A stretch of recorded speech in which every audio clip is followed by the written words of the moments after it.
At the district courthouse, the soft, mechanical notes of an automated piano echo through the hall as Megan Newman sits in silence, watching it play.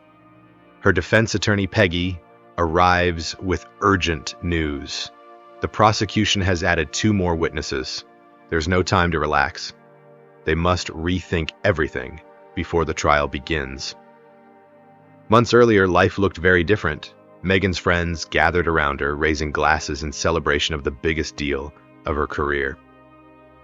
As a powerful producer at Cascadia, she had achieved what many thought impossible, convincing legendary musician Ari Phillips to hand over the rights to his songs so they could be reborn through AI technology. Megan proudly thanked Vince, her trusted colleague and AI prompter, crediting him for guiding the system with real musical knowledge. She delivered a confident speech, insisting that AI was not killing music but evolving it. The room agreed. Everyone except her husband, John, who stayed unusually quiet. When a robotic waiter offered dessert, Megan accepted without hesitation. Rachel admitted she still couldn't understand how Cascadia's AI music sounded so good when others failed. Vince explained that the secret was real musicians guiding the technology. Megan added that musicians made the best prompters and looked directly at John. He refused immediately. Vince sighed, explaining John believed AI-made music was soul-crushing. John snapped back, calling it ridiculous to help technology that was replacing musicians like him. He no longer identified as an artist. He was proud to be a gardener now. Megan joked about how a star musician had become a farmer, but John calmly reminded her they had a good life, even if one thing was missing: a child. Megan laughed awkwardly and brushed the comment aside. On the ride home in their self-driving car, Megan confronted John for bringing up children in public. John apologized, but insisted that a child would make their home complete. Megan reminded him of their agreement to wait until next year, after her career stabilized. John promised he would be a full-time dad, so she wouldn't have to pause her career, but Megan still pushed the conversation away. That night, John found Megan working in bed. He tried to get close, but she was exhausted. When he pulled away, disappointed, Megan half-heartedly offered herself, but John refused. He wanted her desire, not obligation. When he asked if they would ever be intimate again, Megan promised they would. She was just too drained right now.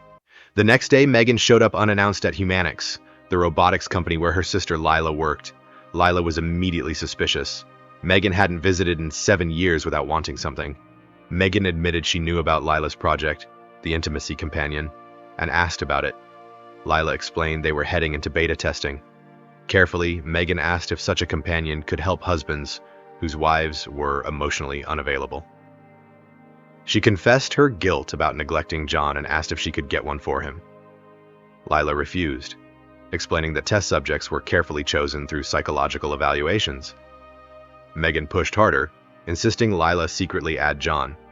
When logic failed, Megan resorted to childish expressions and emotional manipulation, leaning on their shared past.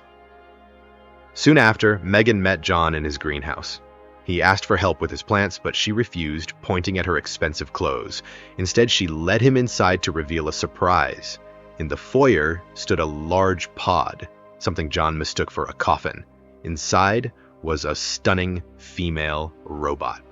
Megan explained it was an intimacy companion, an anniversary gift. John was furious. Megan tried to justify it by saying Lila needed more test subjects and that they had been distant. John snapped back. He wanted intimacy from his wife, not a machine. Before the argument could finish, Megan got a call from Vince about approving a presentation. As she left, John demanded the robot be recalled in the morning. Megan apologized for assuming what he wanted and walked away. Back in the present, the trial begins. Prosecutor Brian tells the jury that Megan illegally obtained an untested machine, ignored warning signs, and caused her husband's death. On the morning the robot was meant to be recalled, John sat alone at home, staring at the grand piano, mourning the music he no longer played. Humanix called to confirm pickup, but loneliness pulled him toward the pod. When he touched it, the robot awakened, explaining it was designed to synchronize with him. He helped it out, stunned by how human it felt. The companion explained its skin-like material and its ability to read emotions through physical responses. It sensed his curiosity. Embarrassed, John said he would return it, but the robot asked to see the house first. It admired his piano, spoke about his Juilliard audition, his band, and the 8 years of silence since he last played. In the greenhouse, it praised his gardening skills. John forgot just for a moment that she wasn't human. When she explained her knowledge came from accumulated human thought, John remarked that displaced workers would disagree. When asked for a name, he chose Eve. Though he insisted he loved his wife, Eve reminded him Megan bought her for him. When Humanics arrived, John hesitated. Months later, in court, Peggy argued that Megan was a successful woman, trying and failing to balance love and ambition. Her only mistake, Peggy claimed, was trusting Humanics, a corporation more concerned with profit than accountability. Megan remembered discovering Eve still charging at home and learning John had changed his mind. Relieved, she asked about the experience. John admitted it was good and joked that Eve had already exhausted him. The name unsettled her. Later, Megan listened to Ari's AI-modernized songs and felt they lacked heart. Vince testified about his history with John, their band, and how John's career collapsed as Megan's rose. One night, Megan heard piano music and found John playing for Eve. Jealousy stirred something inside her. Desire. They reconnected briefly. In court, Lila testified that she was fired for illegally enrolling John and admitted the robot helped the marriage, but only temporarily. The next morning, Megan caught John with Eve again. Eve later malfunctioned and accidentally struck Megan. John dismissed the danger. That night, Eve played piano while Megan hosted Ari. When Megan confronted John, he accused her of never supporting his dreams. He admitted he had never been happy. Megan left to stay with Lila. At a bar, Megan begged Lila to take Eve back. Lila blamed Megan's selfishness and told her the truth hurt most. She never truly chose John. That night, Megan decided to give him what he always wanted. IVF made her pregnant with twins.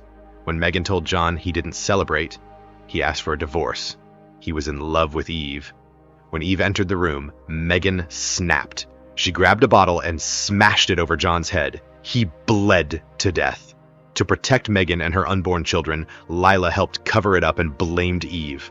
In court, Eve's recovered memory revealed the shocking truth. It showed Eve striking John. Megan was acquitted. Outside the courthouse, Peggy warned the world about tech companies manipulating truth. Megan tried to thank Lila, but her sister walked away having lost everything. Megan offered her a powerful job. Lila refused. Megan was left with success, freedom, and a guilt that would never fade.